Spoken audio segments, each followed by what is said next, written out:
Hello and welcome to another episode of Hollywood Wargaming. Today we have more news on the Kashyyk release, along with some catch-up on some previously revealed items. I was on vacation over the last week, and a bit of news has leaked out since then, so I do have a bit of a bundle in this video here for you guys. First up, we are going to have the IG-100 Magnaguard heavy weapon upgrades, followed up by the Super Tactical Droid command cards, and then also the reveal of the third and final part of the Kashyyk wave, which is going to be the two heavies for both the Republic and the Separatist faction, which is going to be the Persuader-class tank and the Infantry support platform, also known as the Swamp Speeder. And we knew these were coming down the line thanks to some leaks that previously happened, but now we finally have the models in front of us and available for pre-order. But let's go ahead and start off with some of the older news, and that is going to be the heavy weapon upgrades for the Magnaguard. And here we have three options that are rather tame, and I gotta say the community, myself included, was pretty spot on in predicting what these weapons would do. The Electro Whip, which is probably going to be the mainstay heavy weapon upgrade on this unit, is a range melee to 1 weapon that has the versatile keyword and also immobilize 1 with 2 red dice. For 28 points, which is going to be just 6 points more than a standard Magnaguard. And while the keywords here are a little bit gimmicky in my opinion, they are decent, and if you are mobbing the Magnaguards in groups of 3, throwing out a few immobilized tokens while you smash into your enemy's ranks may actually be quite devastating. That being said, with no way to negate cover or further get through your enemy's saves, having these guys try and lash out and immobilize enemy units that they're not engaged with probably isn't going to work out too well. However, if you're combining this with the rest of the unit's offensive dice, you will reliably be able to get immobilized tokens onto your targets, which means that they're actually not going to be able to make a withdraw movement out of melee combat.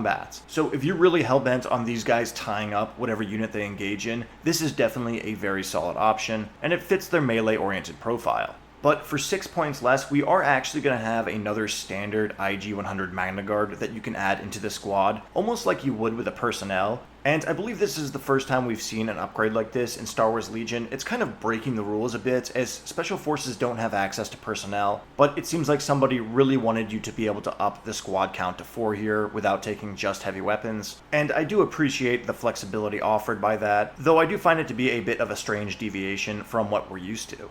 Also, again, for just 6 points more, you can get that Electro Whip, which I think is just going to be a better points investment, as the jump from 2 black dice to 2 red dice justifies those 6 points on their own, in my opinion, and the keywords only add more value on top of that.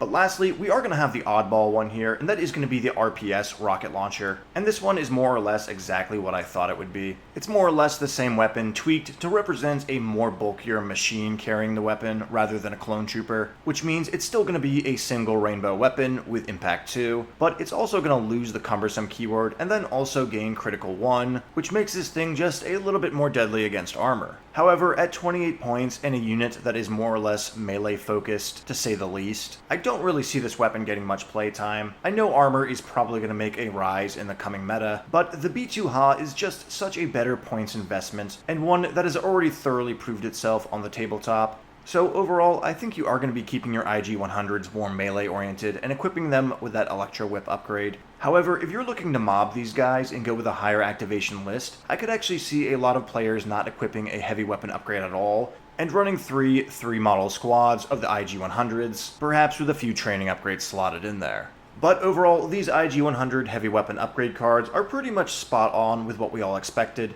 And while I'm not really super impressed by any of them, I definitely wouldn't say that I'm underwhelmed, but rather just simply whelmed. However, this is going to move us along to something that I was very excited for, and that is going to be the command cards associated with the Super Tactical Droid. And here we're going to have a very unique set of control and support-oriented commands, which I'm still wrapping my head around a little bit, but there's definitely some pretty strong strategies and synergies that jump out to me right at the bat. But first up here, we are going to have the Super Tactical Droid's 3-pip card, titled Do Not Underestimate Our Means. And this card is going to activate 3 droid trooper units or units that have the AI keyword, and it is actually going to be a divulge card. And should you choose to show this card at the beginning of the game, you will choose up to 3 friendly units that have the AI keyword, and they are going to gain the new reinforcements keyword, which is going to allow you to deploy after all units on the battlefield that do not have reinforcements deploy. So basically, you divulge this card, and 3 of your units are going to go down on the battlefield after all other units have gone down, which is going to allow you to deploy your units in a very reactionary manner. And while this may not seem like a big deal, as someone who always messes up deploying his models on the tabletop, believe me, it is definitely something that can greatly help you out. Especially when you consider the fact that this can target any unit with AI, and you can actually drop down an AAT as the last unit on the battlefield, which is really going to put the pressure on your opponent when they're choosing where to place their units, as most of the time they are going to want to be hiding from that barrage. So this is a very cool ability, and it doesn't actually mean that you have to play the command card right off the bat. You will still have a 3-pip card, one that you are still going to be able to play and activate 3 units that have AI or the Droid Trooper keyword. So just think of it as a bit more restrictive version of Assault. However, if you choose not to divulge this card, you are actually going to be able to play it and get some benefits by allowing 2 friendly units with face-up order tokens to make a free recovery.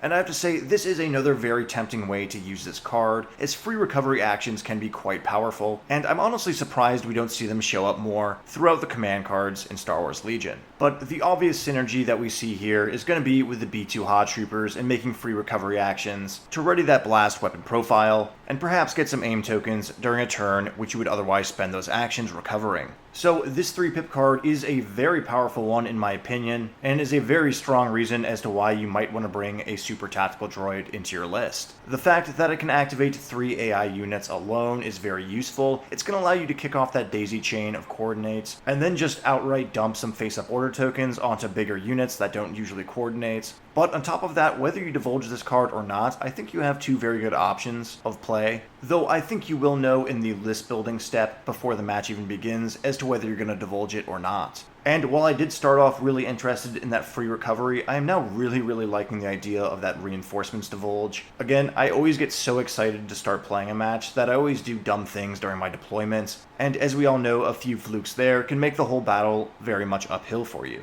But next up, we are going to have our 2-pip card, which is going to be Preservation Protocols, and this will activate 2 droid troopers or 2 units with AI. And when issued an order from the Super Tactical Droid, a unit with the AI is going to gain Disengage, Impervious, and a Dodge token. Now, this card is clearly meant to get your guys out of dodge and away from somebody like a Jedi, and I think the fact that this card is going to benefit 2 different units actually makes it somewhat powerful, though it's a very bizarre support card, and I think its value is going to vary greatly depending on what kind of list your opponent is running. I think it will see a lot of play in the near future, as a lot of players are going to be running that Burst of Speed card, and it is kind of interesting that we already see a counter to that Burst of Speed card introduced to the game. I think it shows a lot of great foresight in how well they understand the meta of Legion, and I hope that's something that we can keep seeing in the future. However, all things considered, even if you don't play this card to its most thematic use and have your units escape a dangerous melee situation, having a 2-pip card that is going to activate 2 units and give them a dodge token, along with kick off any coordination you may have going on, is definitely a decent command card in its own right in the 2-pip category. Definitely not using the card to its fullest effect, but it's definitely not the worst play.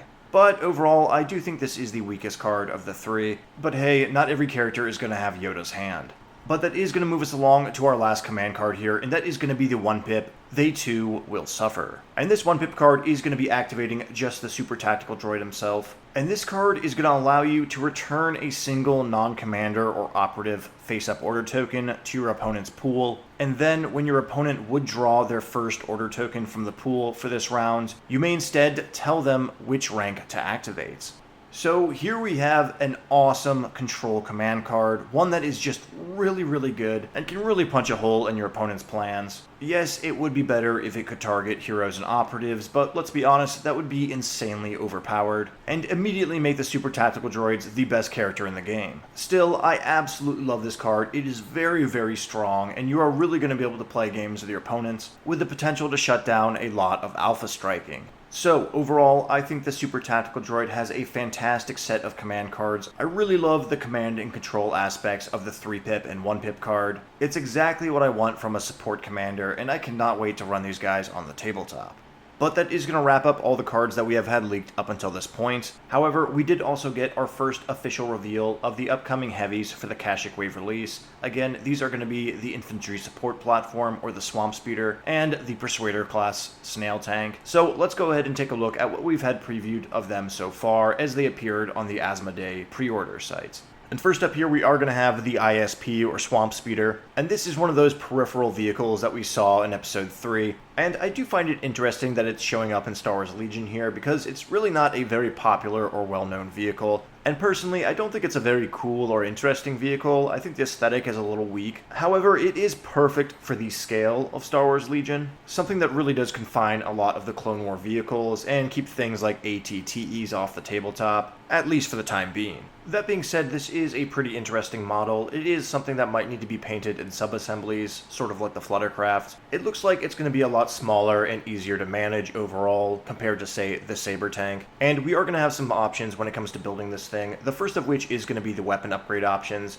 and the second of which is going to be the helmets on the Clone Trooper pilots. I believe you either have the Elite Star Corps armor helmets, which seem to be similar to Phase 2's, and then you also have Scout Trooper helmets, which is the first time we're seeing this Trooper variant represented for the Republic.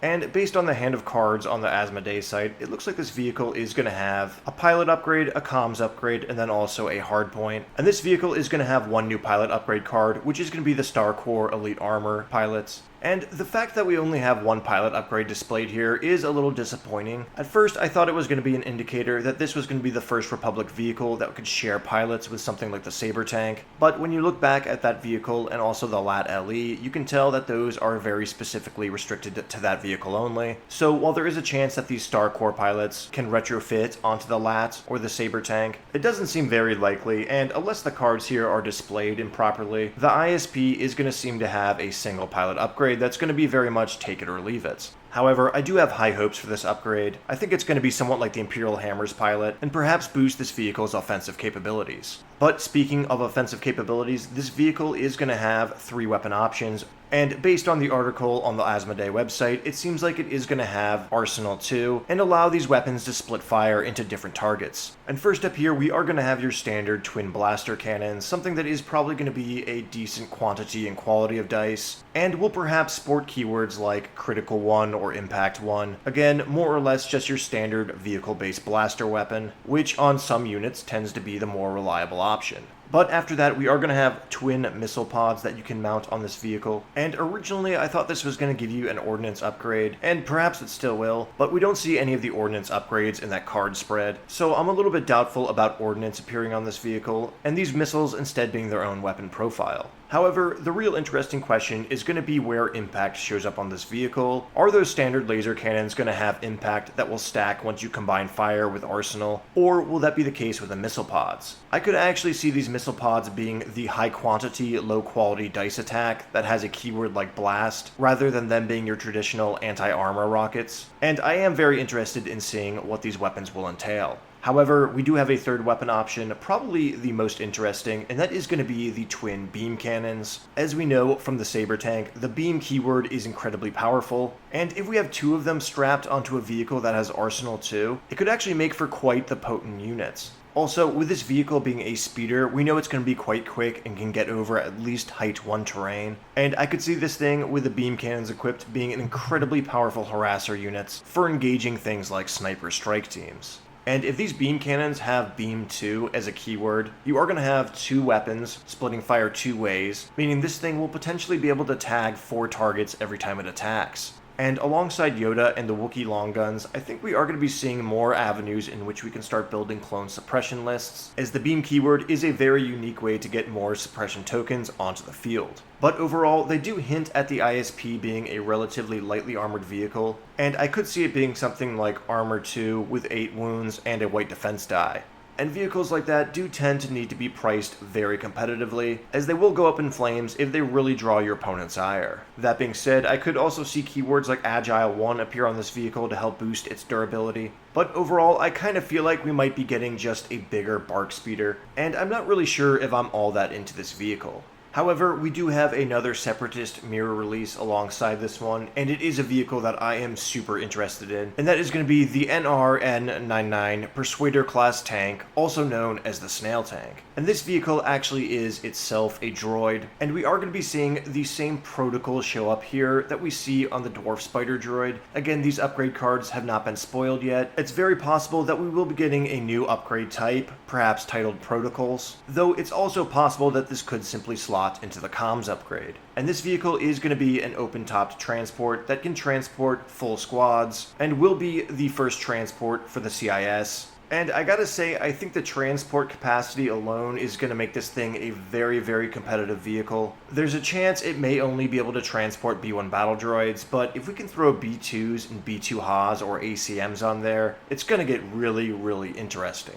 After that, we're going to see that there is no hardpoint upgrades on this vehicle, meaning its standard weapon profile is going to be there across the board, though it will have access to the ordnance upgrade, and I have a feeling that those large cannons that are mounted on this vehicle are going to be low quantity, high quality, and perhaps have something like Impact 2 on them, which would make them, in tandem with those ordnance upgrades, very potent anti-vehicle measures. And I could see the vehicle making use of a gimmick like the LAT LE, where you really need to be tapping those ordnance upgrades in order to beef up your attack pool into something worth having. But this model is also going to be coming on that pill-shaped base that we see on the GAV inhibitor tank, and the article makes special note of its speed and ability to maneuver across terrain, meaning this vehicle may have a speed 2 movement, which on this base would be quite impressive, and perhaps have something like unhindered, though I would have to go back and look at the rules for ground vehicles to see how that works. But overall, I gotta say, this model looks fantastic, and I cannot wait to have this thing rolling at the battlefield alongside some dwarf spider droids. It's also cool that we get some B1 battle droid models that we get to make riding this vehicle, though I gotta say they look a little bit static, and I think I may pick up a few extra sprues of B1s and layer them onto at least one of my Persuader tanks, because yes, of course, I am getting 2.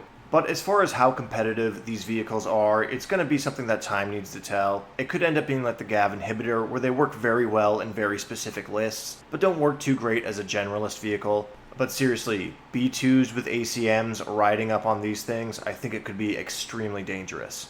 But that is going to catch us up to date with all of the news and updates. We will likely be getting more spoiled during the mini stravaganza, and I will try and be a little bit more on top of the releases when the time for that comes. But let me know what you guys think in the comments section down below. What do you think about the Magnaguard weapons? Do you like those command cards for the Super TAC droid as much as I do? And what are your thoughts on these 2 new heavy options? And as always, if you enjoyed the video, go ahead and leave a like. If you want to see more news updates and Legion content, go ahead and subscribe to the channel, turn on notifications, and until next time, as always, take care.